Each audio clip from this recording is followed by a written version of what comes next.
Welcome to আমার গল্প। আর আমার গল্প মানেই কারো না কারো জীবনের ছোট্ট একটি গল্প। আজকে আমরা আছি পুরান ঢাকায়। পুরান ঢাকা মানেই মুখরোচক খাবারের আড্ডা। এই পুরান ঢাকায় দেশ বিদেশের নানান মানুষ এখানে এসে খুঁজে খাবারের স্বাদ। আর আজকে আমরা কথা বলবো পুরান ঢাকার ঐতিহ্যবাহী বাবুল টি স্টোরের কথা। যারা চা প্রেমিক, যারা দিনে 10 কাপ চা না খেলে ভালোই লাগে না, ভিডিওটি তাদের জন্য। এখানে এসে যারা চা খায় সকাল 9টা থেকে রাত 12টা পর্যন্ত মানুষের উপচে পড়া ভিড় থাকে। এখানে কর্মচারীরা কাজ করে 4 শিফটিতে, একজন আসে আরেকজন যায়, এভাবেই দোকান চলে। আসল কথা হলো, চায়ের স্বাদ যদি না পাই আমরা, তাহলে সেই চা আমাদের মুখেই টানে না। আর স্বাদের চায়ে এক চুমুক না দিলেই নয়। দেশ এবং দেশের বাহির থেকে যত পর্যটক ফরেনাররা আসে, পুরান ঢাকায় যারা আসে বাবুল টি স্টোরের চায়ে এক চুমুক দেবেই। পুরান ঢাকার ঐতিহ্যবাহী বাবুল টি স্টোর। এটা শুধু একটি টি স্টোর না, এই টি স্টোরটি 25 বছর যাবৎ এইখানে অবস্থিত করছে, আর কিছু মানুষের সংসারও চালাচ্ছে। দিন যায়, মাস যায়, বছর যায়, এখন এটি হয়ে উঠেছে ঐতিহ্যবাহী। আর ঐতিহ্যবাহী কিন্তু একদিন দুদিনে হয় না।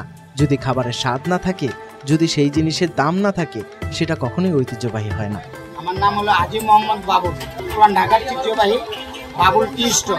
আমি অনেক পরিশ্রম শ্রমের মাধ্যমে আল্লাহ পাক আমাকে এই জায়গায় আনছে। আমি এই জায়গায় আপনাদের দোয়ায় আইছি। আমাকে সবাই চিনি।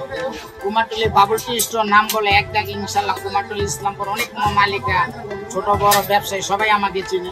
আপনার কি মনে হয়, এটা তো চা, মানে 1 কাপ চা ছোট জিনিস, ব্যবসার দিক দিয়েও খুব ছোট এটা মানে জিনিস।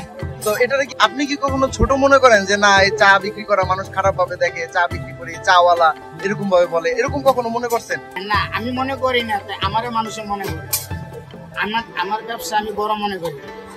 আমার ব্যবসা আল্লাহর রহমতে এটাই আমার অনেক বড়। আসলে অনেকেই অনেক কাজকে ছোট মনে করে। আসলে ছোট না, সে যে চা বিক্রি করছে, এটা কিন্তু তার শুধু একা সংসার চলছে না, আরো 5-6 জনকে নিয়ে সে একটি পরিবার চালাচ্ছে। আমরা কখনোই কারো কাজকে ছোট হিসেবে দেখব না, কারণ কাজ একটি সম্মানী জিনিস, পবিত্র জিনিস। কখনোই কারো কাজকে নিয়ে নিন্দা করব না। সবার কাজই সুন্দর, যদি সেটা হালাল পথে হয়ে থাকে। আমি আমার পুরো বয়স ধরতে গেলে আমার চা হ্যান্ড হলো আমার 25 বছর, আর আমি চার যাইছি হলো 37 বছর। আগে আমার দোকান চায়না মার্কেটের সামনে ছিল, ইসলামপুর চায়না মার্কেটের সামনে। তারপরে আমি হ্যান্ড আছি।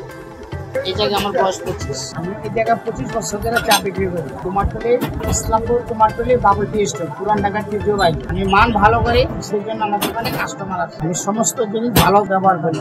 দুধ চা, রং চা, আদা চা, যেটাই বলেন সবকিছু চা সকাল 9টা থেকে রাত 10টা পর্যন্ত একটা। আমি মনে করি আমার দ্বারাই আমি ভালো আছি, আমার কাস্টমার আছে, আমার জিনিস ভালো থেকেই কাস্টমার আছে। আমার দোকানে দূর দূরান্ত থেকে কাস্টমার আছে চা খেতে। আমার গল্পের আজকের ভিডিওটি যদি আপনার কাছে ভালো লেগে থাকে, তাহলে লাইক, কমেন্ট, শেয়ার করে দিবেন। আর অবশ্যই কমেন্ট করে আপনার মতামত জানাবেন। পরবর্তীতে আবারও কোনো না কোনো ছোট্ট একটি আমার গল্প নিয়ে আপনাদের কাছে আবার হাজির হব। আল্লাহ হাফেজ, গুড বাই।